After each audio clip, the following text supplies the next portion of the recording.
And welcome to the college road trip. Better late than never. We are a little bit late, but we had some technical difficulties. We got all that taken care of, along with Ryan Peace. I'm Barry Nelson, and we are joined tonight by a panel of experts. We're going to be breaking down each and every bracket, each and every side of the bracket, hopefully within the next hour. We are joined by Geoff Chiles, who is the host and producer at 1050 WTKA in Ann Arbor. He covers the Big Ten and also the Michigan Wolverines. Down Garrett, who is the manager of SB Nation's The Only Colors. He's a Michigan State University insider. He also has a website called Ride the Pine. And Christian Heimall, our friend and our one of our favorite play-by-play men. He is the play-by-play voice of the Manhattan Jaspers. Guys, thank you so much for joining us. It's one of those things that we're off and running. Sounds good. So I say we get Let's right do to it. All right, so last night the playing game between New Orleans and Mount St. Mary's. Mount St. Mary's winning that one, obviously. Does Mount St. Mary's have any chance whatsoever against Villanova? I'm going to have to say no. I mean, we've seen what Villanova's done all year. I mean, they rely a lot on Hart and a lot of their top scorers. As we've seen, a 16 has never beat a 1. It's going to be very, very hard next to them. The win, I think Villanova advances easily. Yep, right there. I don't think there's. I mean, it's a great story. Congratulations on dancing. But defending champions, like this is going to be a one-sided mollywhopping. So. I'm mollywobbing. I like that. I like that phrase. What about you, Christian? Are you in agreement? Are we unanimous on this? A number of reasons. Number one, not only are you going to face the defending champs, the number 1 overall seed in Villanova, but you won your conference tournament and you had to go to Dayton for a first four. I personally hate the first four with conference champions. Have it all 11s, have it all at-large bids. This is embarrassing because a team like Mount St. Mary's, if they lose that game, congratulations, you won the tournament. You're not even really dancing. Sorry. All right, I think Ryan, we're pretty much unanimous on that one. I just wanted to see if we could give the little guy a little bit of credit for winning the screen time. Yeah, a little screen time. We do want to mention, please, if you have your final 4 picks, please post them in our Facebook comments below. If you have any questions for the guys, please, by all means, ask them. Post in our Facebook comments below, and we will try and get to your questions as much as we can. So, guys, we are all in agreement that Villanova is going to be moving on. Now, the next game we're talking about is going to be Wisconsin and Virginia Tech. Now, people around here are all up in arms because Wisconsin got an 8 seed. Now, Dominic, we're not that bad. It's not that bad, at least for me, if Minnesota doesn't get a 5 seed. Do you think? Man, it sounds like it's just the travesty of the century that Wisconsin was given an 8 seed. I think that it's unfortunate, the seeding, yes. When I first saw this, I thought that the entire Big Ten was going to be screwed. I thought the committee was like, yep, we don't like you this year. But then everybody else seemed to sort of fall into a place that seems pretty reasonable. Wisconsin had a really bad February. Now, granted, they all had the flu and all of that kind of stuff was going on. But I think that because Michigan State lost a lot of the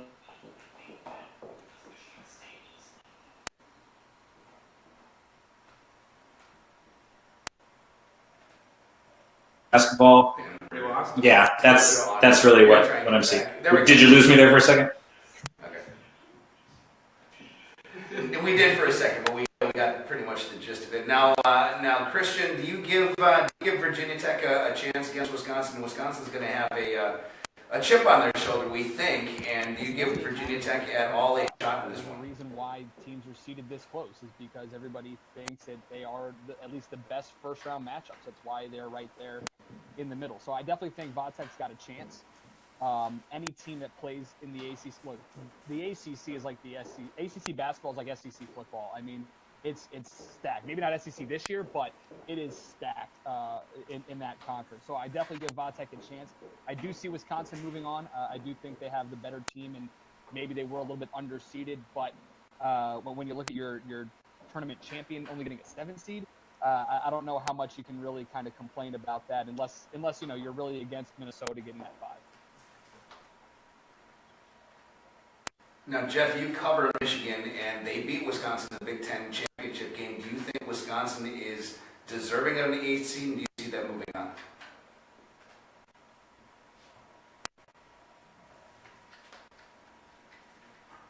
Did we lose Jeff? I think we lost Jeff. I think we lost Jeff. We lost Jeff. Well, we hope he can come back, but we'll move on. I have Wisconsin moving on. Ryan, what about you? Do you have Wisconsin? I do. I do give Virginia Tech a chance. It's still going to be a game, decent game, but Wisconsin, I think, getting more momentum after the Big Ten tournament. Big game that I think UNC Wilmington against University of Virginia, and Christian, we'll start with you. I have UNC Wilmington moving on. I like the Seahawks. I've liked them ever since I lived in North Carolina. I think they're a pretty good show, and I think they're going to give Virginia Tech, who struggles to score the ball, I think they're going to give them all they can handle. Someone who loves the CAA, I want UNCW advancing. I want them moving on. I think what they have done to be able to win back-to-back tournament championships in that league, which is typically one of the better mid-major leagues, is impressive to do. And there's a reason why they're talking about giving their coach a 5, maybe a 7-year extension already. And yes, a 12 will almost inevitably beat a 5. But Virginia's defense is so impressive. What they do, they drag it out. They slow it down so much.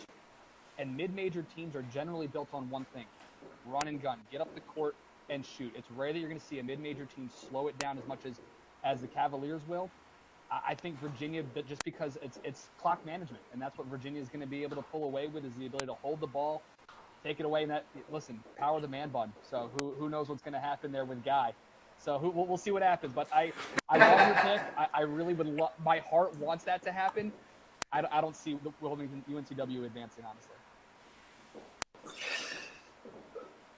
Dominic, what do you say? Do you think they? I have to agree with that. The defensive point. I think that Tony Bennett is a coach that knows how to get his guys ready for this game. And even though Virginia has made their money this year on being that defensive team, over the last couple of games, powered by the man bun, they've opened up a perimeter game that has really been super impressive, and they've been able to score some points. I mean, I remember watching them play an ugly game against Miami where no team broke 45 in the entire, in regulation, and they needed overtime to get to 50.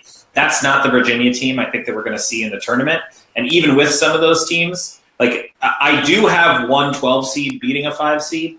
That's what we call a teaser in the biz. This is not the one. I think that Virginia wins this one, and I think they win it going away. What about you? Yeah, I have to agree. I'm on the edge. The 5-12 upset is a very popular pick, but not in this case, I don't think. All right, well, I guess I'm the only one out there. I think we're all in agreement that Florida's going to beat East Tennessee State. I'm just going to move past that one because I don't want to spend more time on Florida. I'm not a real big Florida fan. I know you are, right? But I'm pretty good on Florida through this tournament. They've had a couple hard losses against Vanderbilt. But other than that, they're a pretty solid team. All right, the pride of the American Conference, SMU, guys. What do you think, Dominic? What do you think about SMU and their chances? I have them going to the Elite Eight. Can you see that? Actually, I have them going to the Sweet 16. I certainly do. I think that moving forward, like the fighting Larry Browns, they know what they're doing. They have a really solid coach. I was at the game recently that they played, I think it was like 2 years ago against Michigan State. This is a team that knows how to win. They've won pretty handedly against a Cincinnati team that also got a 6 seed in the championship game. And, moving forward, I know we're going to talk about them next. I definitely think that they match up better with a Baylor too. So I think that I think they will be moving. They're a second weekend team for sure. Awesome, and we do have Geoff Chiles back, so we're going to ask Jeff. Jeff, we were talking about SMU being the darling of the American Conference and going to the Sweet 16. I do not. I have them going that far to Baylor in the round of 32 game. Actually, the Big 12, we've seen how good the Big 12 is all year. And SMU and the American, the American had 2 bids in the entire tournament. I just don't see them beating Baylor. I think Baylor is too big and too strong in that round. My biggest issue with Christian, how about you? I have SMU advancing. The question is can they get past Baylor? My biggest question mark with Baylor is their depth. Their bench is not that long, and with any tournament atmosphere, whether it's back-to-back days or whether it's a day to prep, you need a deep bench. I still have Baylor advancing over SMU, but I would not be shocked at all if this is a team that not only goes Sweet 16, I wouldn't be shocked if they are able to somehow pull off an upset over Duke in that Sweet 16 and make it to an Elite Eight run. But I mean, listen, I love SMU. Anytime you got 30 wins on your resume, you're going to be a talented team. So they're going to be fun to watch come in that second round. And listen, they beat Baylor. Duke's going to have all they can handle. Brian? I agree exactly what Geoff said. SMU is going to advance, not get past Baylor though. Baylor just too big of a team for an American Conference team there. Okay, one team that we like here in Wisconsin, obviously, especially here in Milwaukee, is Marquette. They play South Carolina. A lot of people are questioning whether or not South Carolina has the wherewithal or the fortitude to actually play in a big game situation, but they are playing in South Carolina, so that's going to be big for them. Geoff, how do you see this game playing out between a 7-10 matchup between? This is an interesting game because these are common opponents that I've seen play Michigan, and I saw Michigan handle Marquette in Madison Square Garden earlier in the year. They played really, really well, kind of a foreshadowing of what Michigan would do later on in the year. But South Carolina beat Michigan handily down there in the Palmetto State. And that was a tough game for Michigan, one of the worst games of the year. So I've seen both these teams play. I'm going to have to go with Marquette in this matchup. I think they have a few more shooters in this game that will help them advance. Christian, what do you think? Does the probably Tennessee get past this one? 10-7 matchup for me to pick, and that is because I've known Frank Martin for a very long time. I knew him when he was at Kansas State. He's a tremendous coach, and what he was able to build there in Manhattan, Kansas, he's been able to take down to South Carolina. I've had the chance to see them play in person a number of different times. I love the Gamecocks in this one, honestly. I know that upsets a lot of people in Wisconsin, but I can see it. Yes, South Carolina, they could be very Jekyll and Hyde, but I expect the good South Carolina team to show up and come away with a victory in the first round. Yeah, I know. This is one of those ones that I went back and forth on. Looking at this, I think that it's a game that Marquette really has the ability to win. That Jekyll and Hyde mentality of what South Carolina actually is. I've seen that a lot watching some of the SEC basketball. There's times they look absolutely brilliant, and looking at Marquette, looking at where they've actually matched up. They've had a couple of tough losses. They lost to Providence. They lost to Seton Hall. Seton Hall ended up giving Villanova a run for its money. But I went with the Golden Eagles on this one. That's where my heart landed. This one I left blank as I was going through, but I do think that Marquette's going to win the game. So. I voted with my heart too. I picked Marquette on this one. Ryan, what did you do? Yeah, Did you go with hometown? I did, but I switched. I originally had South Carolina. I thought it took a couple days to think about it. And I picked Marquette not because it's in South Carolina, the home field thing for the Gamecocks, but that it's a night game. It got scheduled late at night, the last slot for the Greenville So it's like 10 o'clock at night. Yes. In South Carolina. And I truly believe Marquette is a different team in night games than day games. I don't know if you buy too much stock into the timing of the game, but I just see two different Marquette teams. I've watched all year, see two different teams between day and night. Literally day and night. Should be interesting. And I assume, guys, if you want to give a unanimous yes on three, that we're all in favor that Duke's going to win that opening round matchup. Unfortunately, yeah. Yep. Yeah, I know. That's unfortunate for you too. So I want to go down the panel here, and I want you to give me your champion in this region, and I want you to tell me why. I'm going to start with Dominic. Actually, I'm going to start with Ryan. Ryan, why don't you give me your champion out of this region and tell me why? I've got Villanova over Duke in the Elite Eight because Villanova just 3 losses on the year, defending champion, #1 overall seed. They've just got everything in their favor. It's the easy pick. I know it's picking #1 seed to come out. the easy thing to do. But I think nobody I picked with my heart on this. Christian, one. what about you? I picked Duke to lose, which is Villanova advancing. Look, it might be the easy pick, but it's the right one. I mean, defending champs Jay Wright, Chris Jenkins, Josh Hart. Look, Duke they're phenomenal right now. Jason Tatum is emerging as the best freshman in the country right now. I know a lot of people are going to say Lonzo Ball and Markelle Fultz, but Markelle Fultz isn't playing, and we're not talking about Lonzo Ball yet. So as much as I think Duke's got a chance, I can't pick Duke to win this. I can't do it. Nova. Neither can I. I'm not a big Duke fan. I love Coach Krzyzewski, but I can't, in my right mind, pick a team with Grayson Allen on it. What about you, Dominic? I also have Villanova over Duke.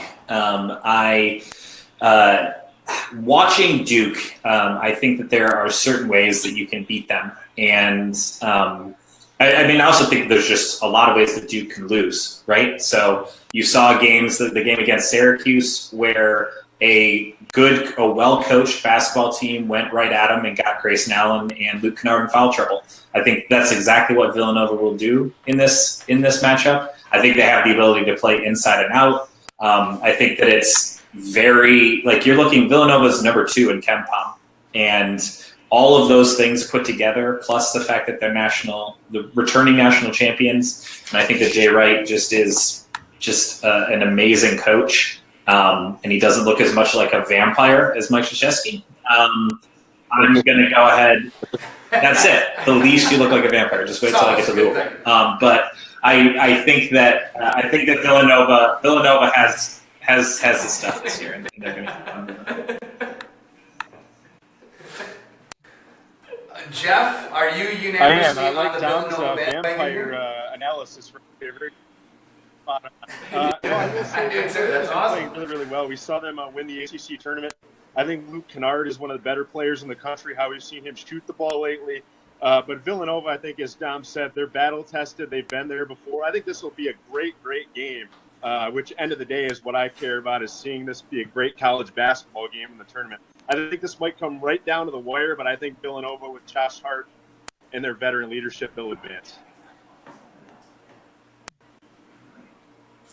And I'm in agreement. I'm unanimously on board with Villanova. One of the main reasons is because when I was a varsity basketball coach, I copied Jay Wright's 4-1 in offense. It just didn't work for me. So I love Jay Wright. He's a good coach. He breaks down everything really, really well, and they are battle tested. They've got that championship pedigree, and I think that they're going to come out. So we are. All Can I throw one other Duke hating thing out there? A lot of people don't realize that there are a lot of games, especially in the ACC tournament, where Duke was down by double digits in the first half or in the second half, and had some pretty crazy runs. UNC basically had that locked up if it wasn't for Barry having to go to the bench, and they had to go on a 15-2 run to be able to go up by 5 points. Duke isn't a world beater by any chance. They just shot lights out at the end of games. So I think everybody just needs to calm down a little bit on those Dukies.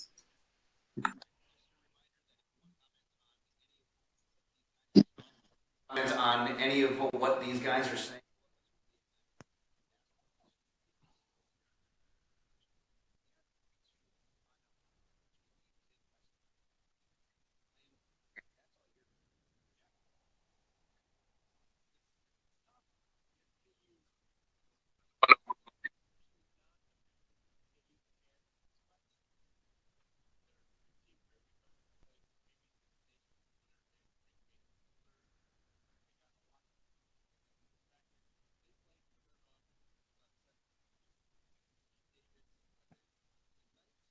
Carolina Central team, though. Yeah, North Carolina Central. That's my pick as well. Yeah, they've been very, very good over the past few years, and they're just like Christian said, a lot of mid majors, very run and gun, and that's what they like to do. And I do see North Carolina Central winning that game, and it should be a good one. Yeah, but I don't think they have. We should clarify too: winning the play-in game, not beating KU. Right, That's, exactly. That's what we're talking about here. By the way, 2 conference champions in a playing game. Yeah, right. Just going to put it out. MEAC and wherever UC Davis is from. By the way, their Big first West. ever tournament appearance, and they're not even probably going to really get into the tournament. I got one thing for you guys, for you panelists here. Just watch this. UC Davis, Ryan. What's their mascot? They're the Aggies. They're the Aggies. What about NC Central? Oh. Actually, I missed that. Oh, we stumped him. We got it. We stumped him. I looked it up too. Wow. Aren't they like a bird Hawks something? The what? Aren't they the Birds or the Hawks, some kind of bird mascot? Yeah, it's got to be something general. I believe they're the Hawks. Yeah, We're something like that. Up. Anyway, They're the Eagles. They're the Eagles. Eagles. That's what it is. Something It is a general. bird, so that's good. Anyway, any chance these 2 teams beat KU, guys? Not a chance. Nope. It'd be the Bill Selfiest thing to lose in March this way, but no, I don't think they lose. Yeah. All right, next game we got an 8-9 matchup between Miami and Michigan State. I personally am going to pick Miami here. Michigan State hasn't impressed me at all this year, but Tom Izzo does have a tendency to turn it up in March. And I think we got somebody that's on our panel that's going to disagree with you with that. He's ready and waiting to talk, but I do have Miami beating Michigan State as well, not because I don't like Tom Izzo. I like Tom Izzo a lot. Got to meet him and see him coach up close and personal, and he's a really nice guy. I just don't know if they have the horses to beat a Miami team that can run. I know Dominic's chomping at the bit, so Dominic, you take it away. You're the MSU insider. Give us some insight. All right, here we go. I understand, as watching every single minute of basketball, how frustrating this Michigan State team can be. I will say, however, that I do think that Michigan State matches up relatively well against Miami. I think that Miami is not necessarily like this team that I've seen this year that's going to absolutely beat you up on the inside. That is how you beat Michigan State, because we don't have any real true bigs. With all of the preseason injuries, we've been forcing people like Kenny Goins and Nick Ward to play like these monsters on the inside. I do think, however, that one thing that certainly impressed me is the way that Nick Ward, the way that Miles Bridges, and the way that Tum Tum have been playing towards the end of the season. I love that name, by the way. Yeah, Lurin Tum Tum Lands. He is, I love him to death. He is so fantastic. But yeah, I mean, he runs at a mile a minute, but he has learned to slow things down and actually been a little bit more of a leader on the court. And that's the type of stuff, that type of leadership, I think, is what gets you through these 8-9 matchups. According to ESPN stats and info, if you take like the breakdown of RPI and opponents' schedules, like on a scale of 0 to 100, this is the most not the second most neck and neck matchup. It's like a 91.1 on that scale if you take like all the statistical analysis. So this is not a game you want to bet on, because who really knows exactly what's going to happen? It depends on which team shows up. But I obviously do have Michigan State moving forward. I think that they've shown a lot of maturity in the last couple of weeks. I think that Miami has been on a bit of a downturn. They haven't really closed out games that they had a chance to win. And that's where I think Michigan State's going to have a bit of an edge here. Got to go with Izzo. And, this one wouldn't hurt as much getting bounced in the first round as last year did. But I do think that overall Michigan State is going to match up a little bit better here than they would in maybe some of the other matchups we might have. All right, let's go over to Geoff. What do you think about this matchup?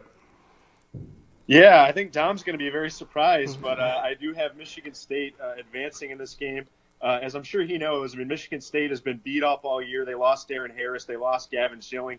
So Tom Izzo hasn't had the veteran leadership and the veteran presence that he normally has. I think where Michigan State has struggled, and they've sort of gotten better at this as the Big Ten season went on, with Tum Tum, with Cassius Winston, they've been able to find other point guards and other ball handlers to sort of keep them in games and really complement Miles Bridges inside. So that's really helped them there. And I think, as Dom would probably attest to, they're not your typical Tom Izzo team. They're not going to win all the time with defense and rebounding. But I think Izzo's been here enough. He's going to have Michigan State ready. And I think this game, if Michigan State can assert themselves inside in this game, and also if they can get good guard play and good secondary minutes, maybe secondary scoring from Winston and Nairn and the rest of the backcourt, I think that will set them apart, and they'll get that secondary contribution from the backcourt they've been waiting on all year. All right, Christian, Miami or Michigan State? This was the toughest first-round matchup for me to pick. Number one, again, Hofstra grad George Mason, when they made their run, lost to Hofstra twice in the regular season, so I can't stand Jim Larinaga. I also absolutely love Tom Izzo. I think he is one of, if not the best tournament coach, does the most with the least when it comes time for March. That being said, I don't know if Michigan State has what it takes to be able to hang with this Miami team. I'm not saying it's a blowout. It is going to be a close game, but I do ultimately see Miami moving on just because this isn't the typical Michigan State squad that you're used to seeing. All right. I think it ultimately comes down to tempo more than anything, is that Miami does like to slow down the game, and when the game gets slow, you can't be sloppy and you can't turn the ball over, and that's been an Achilles heel for Michigan State all year. They play like freshmen sometimes, so I think if Michigan State can keep the tempo up, that's where they have a chance. But yeah, this is going to be a nail biter for sure. It's going to be a lot of fun to watch. There we go. We got 2 on each side. You're the tiebreaker here, Barry. Miami. I just like Miami. I like I don't know. I just like the up tempo. I don't like Jim Larinaga like Christian said, but I just think that Miami's got a little bit too much. I know Michigan State. Tom Izzo can coach, and I love Tom Izzo. And like I said before, he is just and like these guys are saying, Tom Izzo is one of the best college tournament coaches ever. But I just can't see them making it past a Miami team. And if they do, they're going to get trounced by Kansas, I think. All right, moving on. We got another 5-12 matchup here, probably not as sexy as the other ones. Iowa State, anyone against Iowa State here? Anyone for Nevada? Nope. Didn't think so. I think I was at one point. I changed it, though. Really? I had Nevada at one point, huh? but yeah, the Cyclones, I just think playing in that conference, playing in the Big 12, I just think they're too battle-tested for Nevada. I don't think Nevada's got it. I completely agree. Iowa State moving on. Purdue and Vermont, the 4-13 here. Catamounts have a chance at all? I'm gonna say no. I think it's going to be. Go ahead, Christian. Yeah. I'm sorry. You got 29 wins. I mean, there's a chance, but you're talking about Purdue, one of the better teams in the Big Ten. When you look at conference comparison, I mean, when you get to this point in the tournament, you got to look at conference comparison and Big Ten over America East. You got to go Purdue. Well, not only that, but you got Caleb Swanigan, who is probably going to be the Big Ten Player of the Year. You've got who's the big guy they have in the middle? Herman Herman Munster. I was thinking Lurch, but no, I just think Purdue, like we said, like Christian said, it comes down to conferences. It's where you're battle tested. I think Purdue has really shown up this year, and I think both Geoff and Dominic would agree, covering the Big Ten, that Purdue is really the real deal here, and they got a chance to go pretty far. Yeah, they're definitely hard to handle. They have those twin towers there in the middle, and Swanigan and Haas, and Swanigan just an overwhelming presence. I mean, 26 double-doubles all year, led the nation, but you can't count out Vermont totally. They have won 21 games in a row. They have some quicker guards like Anthony Lamb, as an instance, this is a guy that can maybe keep Vermont in it for a while. I just don't see Vermont being able to hang with Purdue's size in the interior at the end. I think they might stay with it there for a bit, but I think Purdue will overwhelm the Cats. All right, now we'll move on to the bottom half of this Midwest bracket with Creighton and Rhode Island. Rhode Island's been looking pretty good as of late, but I don't think they get it done against Creighton. Marcus Foster is going to be too much. And Dominic, correct me if I'm wrong, but every single expert that we've heard from all these big networks have picked Rhode Island as their big Cinderella team. I see them getting past Creighton because Creighton is so up and down, but I don't see them getting past an Oregon team. What about you? Yeah, I agree with you there. I don't think that Rhode Island, the way that Rhode Island's been playing in the last month, which is, especially in the tournament, needed to be basically perfect because of all of the injuries that they had. this is a team when healthy probably should be a single-digit seed. So I think that's why everybody's picking them over Creighton, but they're definitely not to the caliber of Oregon. I think that Oregon's a really talented team, even with the recent injuries. I think that Dylan Brooks is one of those guards that you'll talk about in March lore moving on. And so running into that train, I think, is unfortunate for Rhode Island. But Dan Hurley's done a fantastic job with this team. They're super talented. And they beat VCU in the championship game pretty handedly. It was never really a close game. So I think that they're going to beat Creighton, but yeah, they don't have the firepower to be able to keep up with a team like Oregon. Everyone in agreement there, I'm assuming? Yeah, I have Creighton moving on. You have Creighton moving on. Interesting. Listen, Rhodey, when healthy, and they are now, is tremendous. And I'm not confident in Creighton, especially without Maurice Watson. Rhode Island's going to move on. And how Oregon fares against Iona will dictate how deep URI goes. But they are the closest to Cinderella we have, simply because they weren't healthy the entire year. Otherwise, like Dom said, they'd be a single-digit seed if they were healthy the whole year. All right, interesting matchup there. Moving on, Oregon, Iona. I think we can all agree here. The Ducks moving on.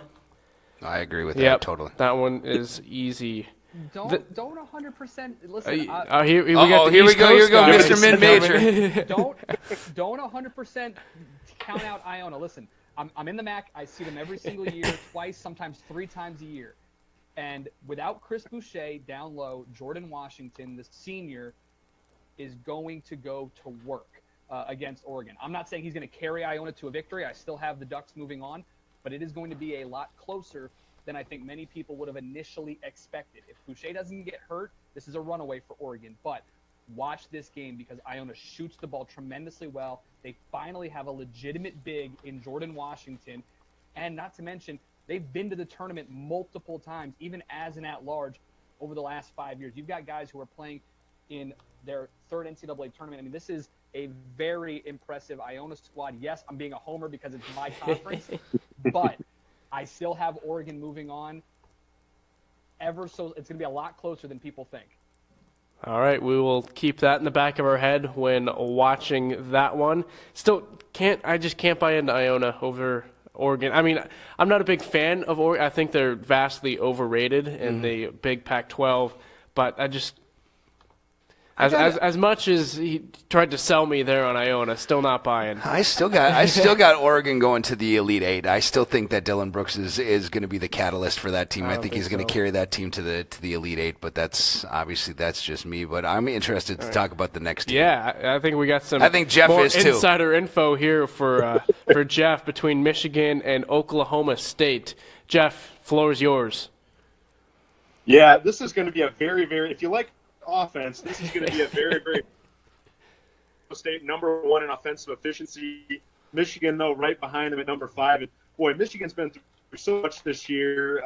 Through the beginning of the year, there were a lot of people here in Ann Arbor criticizing John Beilein, said he couldn't get this team motivated, said that he couldn't put an effective defense on the floor. Zach Irvin went through a shooting slump, but all these things have changed for Michigan. The defense has been better for them. Facing Michigan for other teams, I think, at least through the first 2 rounds, is Michigan can throw so much at you, whether it's Derek Walton, whether it's Zach Irvin, whether it's the German Mo Wagner. They can hit shots off the ball screen for Oklahoma State.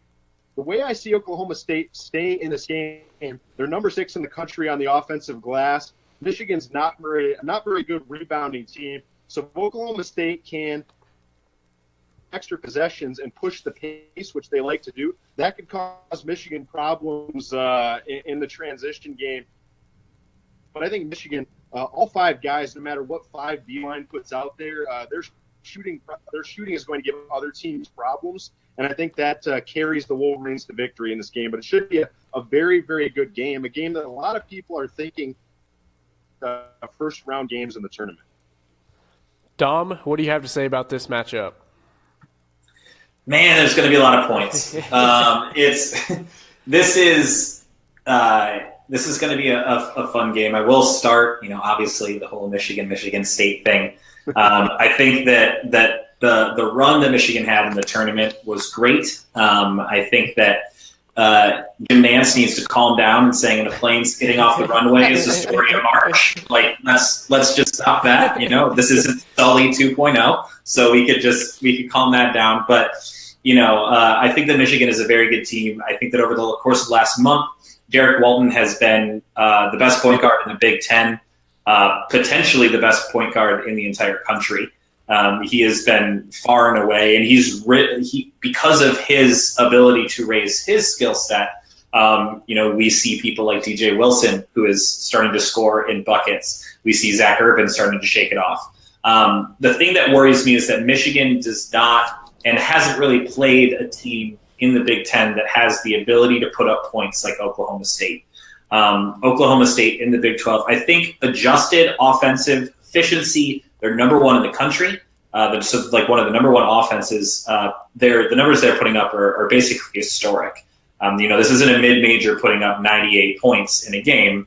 No offense, Iona, but this is like that kind of a team. So I think that it's going to be a ton of fun to watch. I think that if you bet, you should hammer the over, and I think you should sit back and just get ready to watch how much fun this is going to be. But I do have Michigan moving forward. I think that they're the hot team right now, and they're the ones that are going to end up moving on and making it to the next round. Perfect. Is Christian there? Yeah. Yeah. What do you have to say about this one? I'm going Michigan. I do think that while it's not the story of March, I do think that the plane incident has a lot to do with what has gotten Michigan to this point. It is a rallying cry for their team, even if it is just within that locker room. They remind me very much of UConn a couple years ago with Kemba Walker. Problem is, Derek Walton's not Kemba Walker. So while I see Michigan moving on, I don't see them getting another round further after they beat Oklahoma State.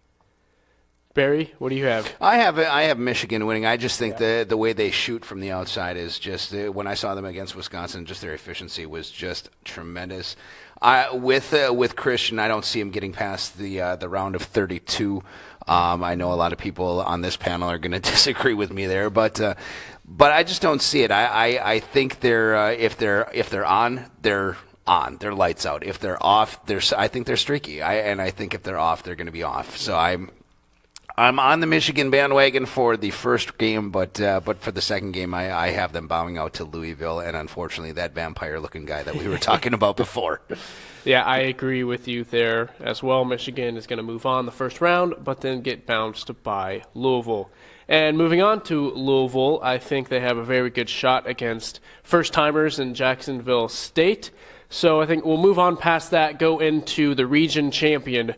Who do you have winning over who in this Midwest or region? We'll start with Geoff. Midwest region, I have Kansas coming out of this region. I have them taking on who do I have here? I have them taking on Oregon in the Midwest region. All right, moving on to Dom. All right, here's where I differ a little bit. My Elite Eight is Iowa State versus Oregon. I don't love this Kansas team. I think that they already lost to Iowa State at Allen Fieldhouse this year. They should have lost at Allen Fieldhouse to West Virginia, with the fans leaving, much to the chagrin of Dickie V. But I think that this is a tournament where we're going to remember the name Dillon Brooks. Living out on the West Coast, I watch a lot of Pac-12 basketball, and Pac-12 After Dark is strong. Oregon is a team that even with the losses that they have, you saw them put up numbers against Arizona in a game that I think the Pac-12 refs kind of ruined there. But the momentum that I think Oregon has, and especially Dillon Brooks, it's going to carry them. So Oregon's going to end up coming out of the Midwest. Christian, who do you got? Barry, from scrolling my Twitter, there's a hashtag that appears quite a lot during basketball season. That is L1C4, Louisville first, Cardinals for now. Right. The Cardinals forever, but I do have, as I love Rick Pitino as a coach. I think he's very, very talented. You look at his coaching tree, it's hard to ignore what he has done throughout his entire his coaching career. That being said, as much as I love Louisville and I could roll down their entire guys' names like Donovan Mitchell and Dan Goodell and Anas Muhammad and Mango Mathiang, they will lose to Kansas in the Elite Eight. I love this Jayhawks team. Frank Mason III, Josh Jackson, who, by the way, if not suspended, Kansas dominates TCU, and they probably, I think, win the Big 12 tournament. So I love this Kansas team. I've got them going to the Final Four. See, I've got the opposite of you there. I've got Louisville over KU in the Elite Eight because I just can't bring myself to pick the Jayhawks. See, and I'm with Geoff. I got Kansas over Oregon in the Elite Eight, going to the Final Four. Every time I think of Rick Pitino, I always think of 1991 and their loss to Duke. So Christian Leitner, the shot. I always think of that, and I love watching Rick Pitino. And we always had this saying when we were basketball coaches: the person that coaches with slick back hair is always a cheater. So we always reference John Calipari and Rick Pitino as the two biggest cheaters in college basketball. So, but I have Kansas, like Christian was saying. Frank Mason, Josh Jackson coming off of a suspension. He's got something to prove. I think that this Kansas Jayhawk team is really one to be reckoned with, and I think that's what's going to happen. So, yeah, and the Midwest Regionals in Kansas City, right? And Lawrence is only about 40 minutes away, so that's going to be packed with KU fans. Well, Absolutely. That's all we got for the Midwest bracket. Moving on to the West now. Moving on to the West, absolutely. You got Gonzaga. See, I say Gonzaga. Do you guys say Gonzaga? What's the consensus? So the Zags. Gonzaga. Okay.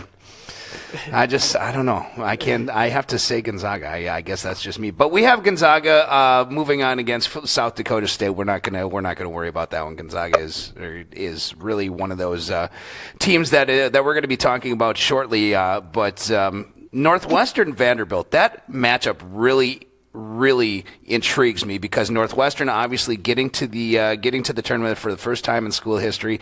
Vandy has a reputation of being up and down in the NCAA tournament.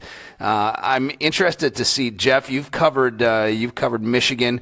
You've seen Northwestern in person. Are they the real deal, or are they just going to be happy to be there? Yeah, I think they are just going to be happy to be there. I mean, they have some really good players in Lindsey, who's one of their top scorers all year. He had an injury partway through the season, I think affected the Cats a little bit.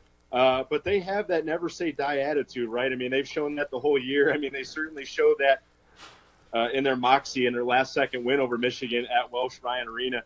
They have some good players, but I think Vanderbilt, even though I believe they have the most losses of anybody that got into the tournament, I think the Commodores get this win here. Okay. What about you, Michigan State? Well, what do you think? You've seen Northwestern as well, so do you think that Northwestern has the ability to pull this off, or do you think that they're just a one and done team?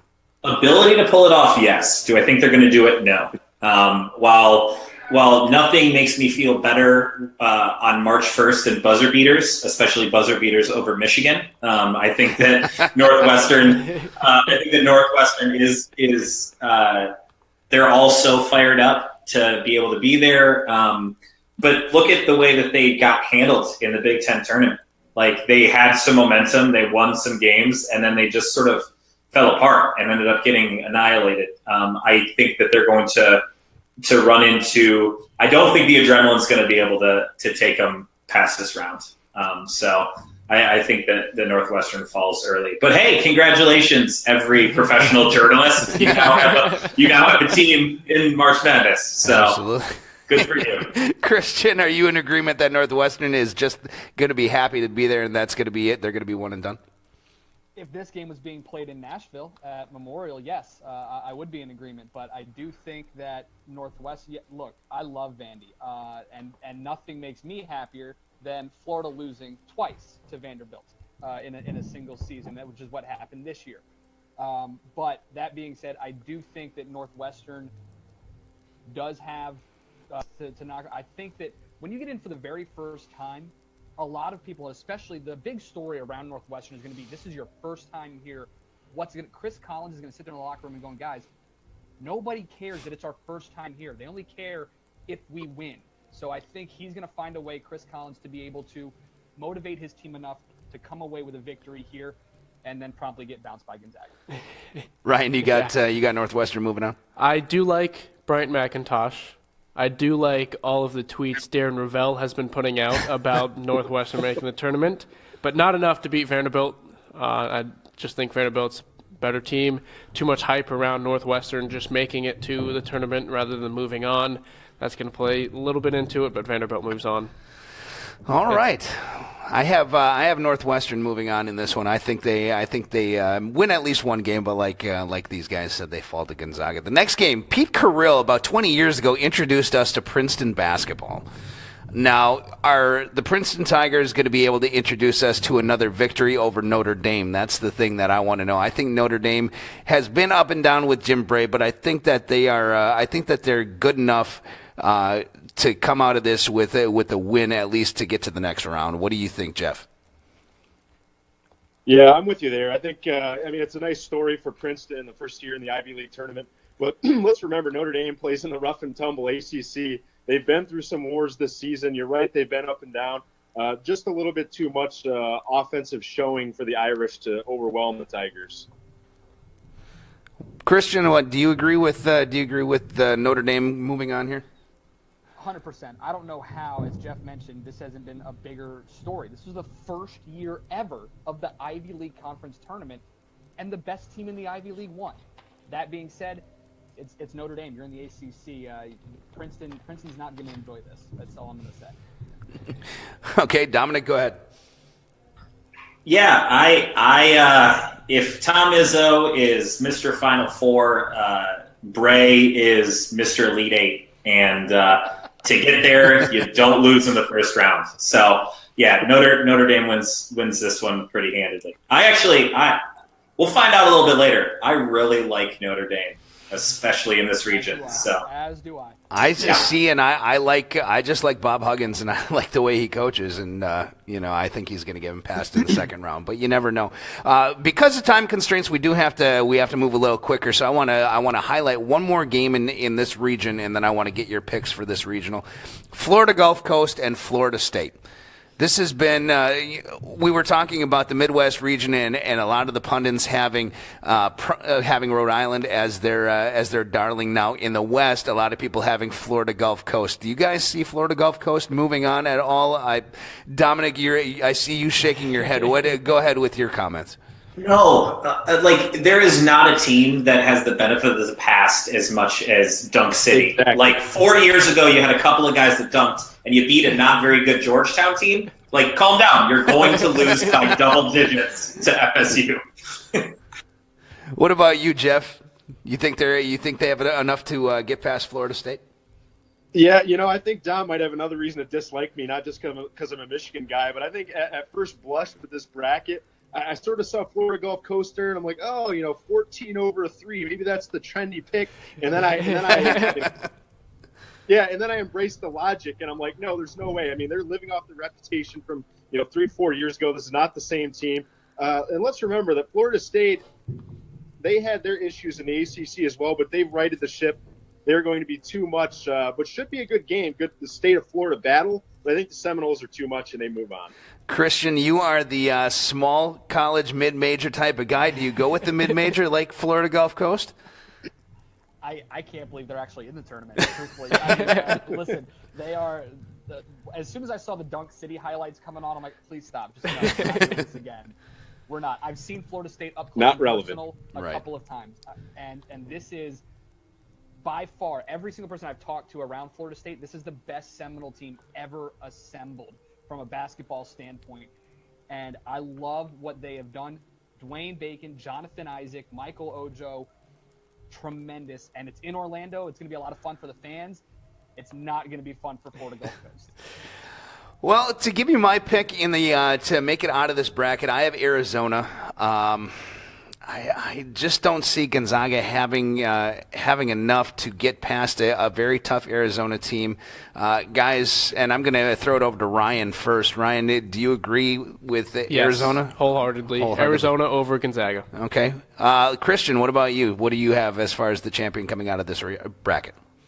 I've got an all ACC battle in the Elite Eight. I've got Notre Dame and Florida State. This region is the worst region to be a number one seed in because I could see Gonzaga losing to Northwestern. It won't happen. I could see it. Gonzaga will lose to Notre Dame. Florida State will beat Notre Dame and advance to the Final Four. Okay. Dominic. Right there with you, 100%. I think that if you look at Notre Dame, I have Notre Dame going to the Final Four. Wow. Okay. I look at Notre Dame, and while they do have, they have 9 losses this year. Only one of those came to a team that was not in the top 20 in RPI. That's what happens when you go through the ACC. And I think that Notre Dame they're going to beat Gonzaga. I think that Arizona I feel like almost nobody can match up against Markkanen. I still think this Florida State team is going to be able to get past there. And we just saw Notre Dame beat Florida State. They just beat Florida State last week. And I think they're going to do it again. So, Geoff?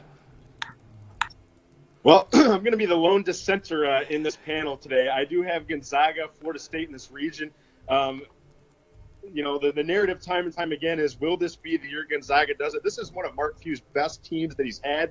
This is a very, very gifted offensive team. I can't say I've seen them live with the late start, but I have seen a lot of their highlights and looked at them and taken a look at them. And this is a very, very good offensive team. I have Gonzaga going to the Final Four. I think this is their time to do it. And so I'll take the blame. I'll be the lone dissenter in this group. All right. Well, we have gotten through 3 of our brackets. Let's do the final bracket, Ryan. Let's take it away with the Southern bracket. What are we going to focus on here? We're kind of crunched for time. Yeah, so we got some focus points here. First off, I want to talk about the Wichita State and Dayton matchup. It's a 7-10. Dayton's the 7th seed. Wichita State is the 10th seed. I personally think Wichita State should not be a 10 seed. It just proves that the selection committee doesn't put too much stock into the Missouri Valley Conference. That's why Illinois State didn't get into the tournament at all. I think Wichita State needs to try and get out of the Missouri Valley as fast as they can. But it's very interesting that a 10 seed is favored 6.5 points over a 7 seed here in this matchup. But I'm picking Wichita State.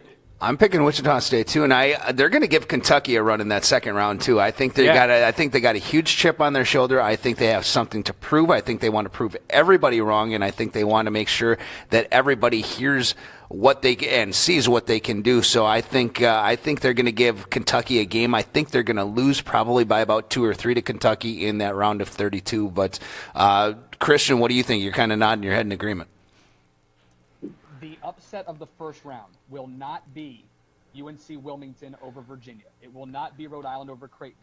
It will be Dayton over Wichita State. Ooh. That is the upset of the first round because Wichita State is severely underseeded. This is a team that is very talented, very well coached, and they have leadership. And when it comes to this tournament, if you don't have guys who have been there before, if you don't have guys that have advanced far before, like a Frankamp, you don't win games. I see Wichita State advancing. I see them giving Kentucky one heck of a fight, but ultimately Malik Monk and the rest of that Wildcat team is too much. I like Wichita State in this game. Geoff, what about you? I'm going to agree with most everybody on this panel, right? Wichita State has been there before. They have that coaching staff in place from that magical run a couple of years ago, and they have guys with the experience. I agree with everybody on the panel. I think they're really, really underseeded. They've continued their play their style that they've shown in the past. But I do have them, as I believe Christian said, giving Kentucky a tough game in that round of 32 game. But I do have Kentucky advancing to play UCLA from the South. Dom, any final thoughts on this one? Yeah, I think Wichita State's I think they're gonna cover that 6.5 points. That's the crazy thing. In this, I also. Just want to throw out there, I have 9, 10, 11, and 12 all winning their first round games. Wow. So I think this is that like funky bracket where it's so lopsided between 1, 2, and the rest of everybody else. Dom, how many brackets did you win? What was that? How many brackets did you win? Oh, just one. I'm a one bracket man. One bracket. Okay. Integrity bracket. For the record, I just want to point out that the 11 over 6 is K-State over Cincinnati, correct? That is correct. All right. Yes, it is. All right. We got 2. Well, actually 3 because Tyler on Facebook agrees with you that K-State is going to win. Yeah. So. See. I'm not impressed with Cincinnati at all. Me I'm either. really not. All right, moving on. We got Middle Tennessee State against Minnesota. That's a matchup here in Milwaukee tomorrow afternoon. And this is another 5-12 upset pick that's very popular. Middle Tennessee now is the favorite by 1 point. Minnesota opened it up as the favorite, but not anymore. Real quick, guys, do you think Middle Tennessee State is going to pull off this upset per se? Geoff, we'll start with you. No, I don't think so. I think much to Dom's happiness after what happened last year. I don't think they have it in them this year. Minnesota's been a very, very good team. A lot of their criticism was that they didn't play a very good non-conference schedule. I think they started something like 12-1, but they have a really great player in Big Ten first teamer Nate Mason. Amir Coffey is a freshman for them. He's been very, very valuable in the starting lineup in getting minutes. He's sort of the player of the future for the Gophers. But I have Minnesota beating up on Middle Tennessee State and advancing. Dom, does it hurt to hear the words Middle Tennessee State? That started, like, honestly, as a Michigan State fan, that loss, I didn't realize it was the beginning of just, like, a horrible year of sports, like, rolling into football season. It was so bad. But the thing that would actually make me feel better is not seeing Middle Tennessee State, like, lose in a giant loss. Like, I want to see somebody else get beat by them. It's that misery loves company type of mentality. But I think that Kermit Davis is one of these coaches that is going to end up leaving the school, that's going to be a name that's going to move up in the coaching rankings. I think that he's really put that team on the map. You know, obviously it started last year, but they played a great season. Minnesota has its weaknesses, and I think that if you can not go at Nate Mason, he led the Big Ten in blocks, and if Amir Coffey plays like a freshman, which he very well could, and turns the ball over, this is a game that I could see Middle Tennessee State winning. All right, now we'll go with the South Region champions here. UCLA has a very good shot at winning this region down here, but I'm still picking North Carolina. As much as I love North Carolina, I love Justin Jackson, the way he plays. He can do everything. I have UCLA, and not because of Lonzo Ball. Not because of LeVar Ball. Okay? I like the other coach's kid. I like Bryce Alford. I like the way he shoots. He's third all-time in scoring as far as UCLA goes. I think he's going to be the one to carry this team, and I think it's going to be UCLA over UNC in a nail-biter. It's going to be one of those classic matchups. I think UCLA is going to win probably 83-81, and it's going to be high-scoring, but I think it's going to be UCLA. So, I'm interested to see to hear what these other guys have to say. So if we can go to if Christian, are you ready? You want to make your final pick here? Yeah, She's moving around. This is one of those regions that I don't know how North Carolina got a 1 seed. I really don't. I think Kentucky deserved the number 1 seed in this region. And this is going back to my hatred of how the college football playoff is. If you don't win your conference tournament, you can't be a number 1 seed in my mind. That's just my personal opinion, which also goes against Kansas. But I realize that. Anyway, the winner of this region is going to be that Sweet 16 game between UCLA and Kentucky, just because that's the best matchup in this region. It's the most exciting one. They met earlier this year where UCLA went to Lexington and came away with a win. I love, as you mentioned, I love Bryce Alford. I also love TJ Leaf, and I love what UCLA is able to do. I've got the Bruins advancing past Kentucky and advancing into the Final Four. Geoff, what about you? Yeah, I have the Bruins advancing to the Final Four as well over North Carolina for a lot of the reasons that the rest of the panel mentioned. It's not just the Lonzo Ball show. TJ Leaf is a guy that can just shoot it right out of the gym, a guy that Michigan recruited and pretty much everybody recruited a long, long time ago. I knew he was going to be a special player. I think he will be that for UCLA. And as Christian mentioned, UCLA beat Kentucky already once this year in just a classic game. I think the Bruins, when you see them, they are so hard to stop from everybody on the floor, one of the top scoring teams in the nation. And I think they'll show that versatility and that balance as far as their shooting. And I have UCLA getting to the Final Four over North Carolina. Dominic? Yeah, with this region, I do not like UCLA. I think that Lonzo Ball is – if you're able to stop Bryce Alford, I think that you're going to be able to stop Lonzo Ball. And, when you go after Bryce Alford, you see what happened in the game against Arizona. He went 1 for 10 from behind the arc, 2 for 12 from the floor, just played abysmal, and they ended up losing that game by 11 points. I think Kentucky beats UCLA. I actually think Kentucky's going to beat UCLA from like somewhere in like the 8 to 10 point range. But when it comes to the teams in this conference, in this region, I should say, that I think is the most complete, for me, that's UNC. I think that they play 40 minutes better than Kentucky plays 40 minutes. There's a lot of times Kentucky was down by double digits in the first half to teams they shouldn't have been down double digits to, and then ended up turning on the gas. That's something that you can't do in March. You need to play a full 40 minutes of basketball. Now, did they do that against, Mississippi State and do that against Arkansas? Yes, but I don't think that those teams are UNC. So I think the UNC goes back to the Final Four for the second year in a row. Okay, well, guys, it's that time. You have to pick your champion, and you have to pick. You have to tell us just a brief minute, just a brief explanation why. We don't have too much time, so I'm going to give you guys each a minute. I want you to tell me who your champion is, maybe a reason why, and maybe even a final score. So I am going to start with my co-host Ryan. Who is your champion, and who do you have them beating? Champion is Arizona over North Carolina. I think Arizona has a lot to bring to the table. They got Markkanen, a real good foreign player. And North Carolina also has a lot going for them too, but I just think that finally this is Arizona's year. They're not playing Wisconsin in the Elite Eight. Well, they might be playing them in the Final Four. You never know. Yeah, we'll see. But they have just a clear-cut path to the championship. It's in Phoenix, too. Don't know how much that's going to help because Tucson's still 2.5 hours away. But I just think this is Arizona's year. Just finally going to have to get past that threshold for Sean Miller and actually win a national championship. Okay, Dominic Garrett, you're the insider for Michigan State. Who do you have as your champion, and do you have a score, and who they're going to beat? Okay, I think that UNC is going to be too much for Oregon, and Nova is going to be too much for Notre Dame, and we are going to have the storyline that every single college basketball fan would dream of, which is a repeat national championship, to get that going for a full 2 days. And I think that the result is going to be the same.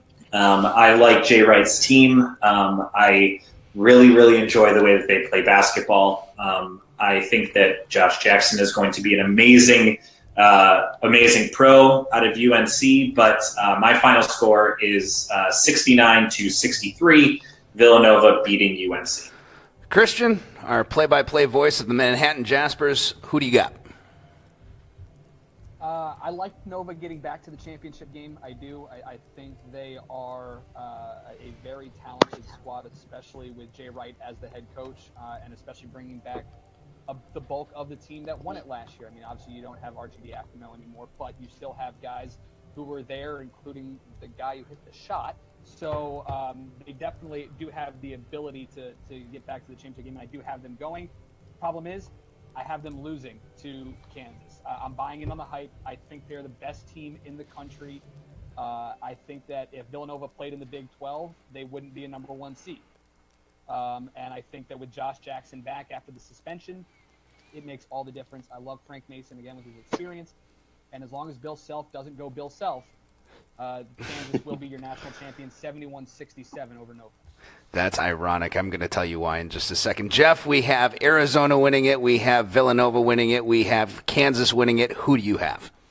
Well, I have, as the fourth person on this panel, I have a fourth different team winning the national championship. Like Christian said, I like Kansas to get to the title game. Frank Mason has just been a beast inside for the Jayhawks all year. Of course, they have the outside presence at the point position with the Michigan native, Josh Jackson. The Jayhawks are going to be there.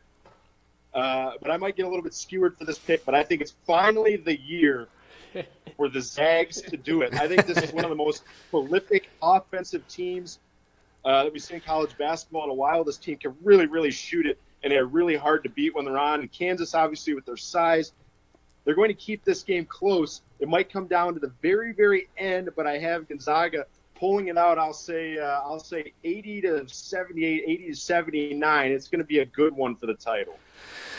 All right. Well, then it comes down to my pick, and I am in total agreement with Christian. Christian, it's ironic that you said 71-67 over Villanova because I have it 71-66 over Villanova. So that's how close we are. I believe that Jay Wright has the talent to get back to the championship game. I just think that this is, like you said, Frank Mason, Josh Jackson, I think this is their year. I think this is the year Bill Self just kind of shuts the book and really closes out a good season, and I think Kansas is going to win it all. So it's going to be interesting to see, and we would love to have you guys, any and all of you guys, back on within the next couple weeks, talk a little bit more about the brackets and the games moving forward. But I just want to thank each and every one of you for joining us on our panel. We have had Geoff Chiles, host and producer on 1050 WTKA in Ann Arbor, Michigan. Jeff, thank you for all your insight, and we really appreciate you joining us tonight. Thanks for having me. Appreciate it, guys. All right. Dominic Garrett, he is the manager of SB Nation's The Only Colors. He's our MSU insider. He also is on Ride the Pine. And Dominic, what is that website? Is it just ridethepine.com? It's actually ridingthepine.co. Okay. Ridingthepine.com is something else. So, okay. Yeah. Well, hopefully people don't go to that site and get mixed up. But thank you very much for all your information, all your insight, and we'd love to have you back on. Sounds good. I'll talk to you guys. Christian, once again, it's been a pleasure. Thank you so much for joining us this week. It was awesome. Your insight is nothing short of wonderful, and we appreciate it, and we know we're going to have you back on again within the next couple weeks. Thank you so much. Guys, love it. Love rooting for the little guys, but it's going to be tough for them this year.